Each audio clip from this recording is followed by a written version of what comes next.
बात सिर्फ आज बूचा की नहीं, क्योंकि आधा दर्जन से ज्यादा ऐसी जगह हैं यूक्रेन में जहां से रूसी फौज पीछे हट गई है। यह सब कुछ वहां पिछले 1 से 2 हफ्तों के दौरान हुआ है।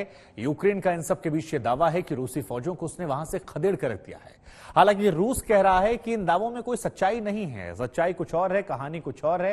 रूस के मुताबिक इन तमाम जगहों पर खुद ब खुद उनकी फौज ने एक रणनीति के तहत छोड़ा, क्योंकि उसका मकसद यूक्रेनी फौज की लड़ने की ताकत को कम करना था। इसलिए उसने अलग अलग जगहों पर फोकस किया, लेकिन अब उसका सारा फोकस जो है वो डोनबास इलाके में है, उस इलाके में जिसको उसने स्वतंत्र घोषित कर दिया था इस लड़ाई से पहले।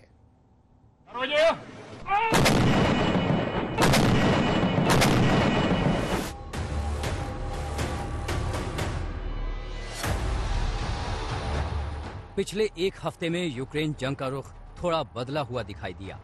यूक्रेन पर धड़ाधड़ मिसाइल और रॉकेट दागती रूसी फौजों की न सिर्फ रफ्तार में कमी आई, बल्कि कई मोर्चों से उन्हें पीछे भी हटना पड़ा।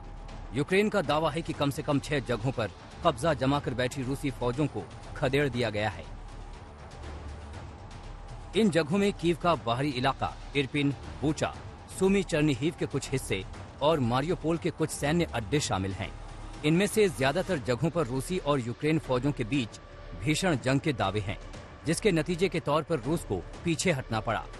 हालांकि रूसी फौजों की तथाकथित वापसी के बाद बूचा जैसा मंजर सिर्फ मारियोपोल में दिखा, जहां शहर की सड़कों पर लाशें गिनना मुश्किल हो गया। मारियोपोल पहुंची आज तक संवाददाता गीता मोहन ने वहां बूचा जैसा ही मंजर देखा था। यहाँ पर विंटर्स में पूरी जो जमीन थी उस पे बर्फ जम गया था, इसलिए बहुत लोग अपने परिजनों को बेरियल नहीं दे पाए। लेकिन क्योंकि यहाँ पे एक एयर बॉम्बिंग हुआ था जिससे ये क्रेटर, ये गड्ढा बन गया था, उसी में हम व्यूअर्स डिस्क्रेशन एडवाइस करते हैं, क्योंकि जो तस्वीरें हम दिखा रहे हैं वो काफी दिल को दहलाने वाली हैं। यहाँ पर लोगों को डाल दिया ताकि इसको बैरी कर सके, लेकिन बैरी नहीं कर पाए। हालांकि रूस का दावा कुछ और है। जंग के 1 महीना पूरे होने पर रूस ने कहा था कि यूक्रेन में उसके स्पेशल ऑपरेशन का पहला चरण पूरा हो गया और अब उसका सारा फोकस दोनेत्स्क और लुहांस्क की आजादी है। लिहाजा उसकी फौजें खुद ब खुद बाकी मोर्चे खाली कर रही हैं। ज़ेलेंस्की रूस के इस दावे पर भी हमलावर हैं।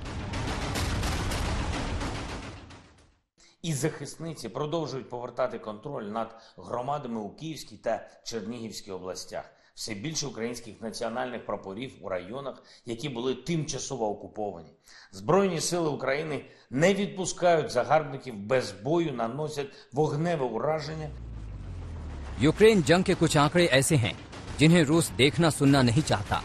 बूचा नरसंहार में 400 लोग मारे गए, कीव से 200 लोग लापता हैं, होस्टोमेल से 400 लोग लापता, मारियोपोल में 1,20,000 लोग फंसे, माइकोलेव हमले में 12 लोगों की मौत। एक सच्चाई ये भी है कि बूचा में कत्लेआम की तस्वीरें सामने आने के बाद रूस जबरदस्त दबाव में है। पुतिन और उनकी मंडली को दुनिया के सामने ये जवाब देना मुश्किल हो रहा है कि अगर उनकी फौजें यूक्रेन में स्पेशल ऑपरेशन चला रही थीं, तो बूचा में ये नरसंहार क्यों किया गया। इसी के नतीजे के तौर पर यूक्रेन पर हो रहे हमलों में भी एकाएक काफी कमी आ गई है। यूक्रेन के होस्टोमेल से गौरव सावंत, कीव से राजेश पवार और दोनेत्स्क से गीता मोहन के साथ आज तक ब्यूरो।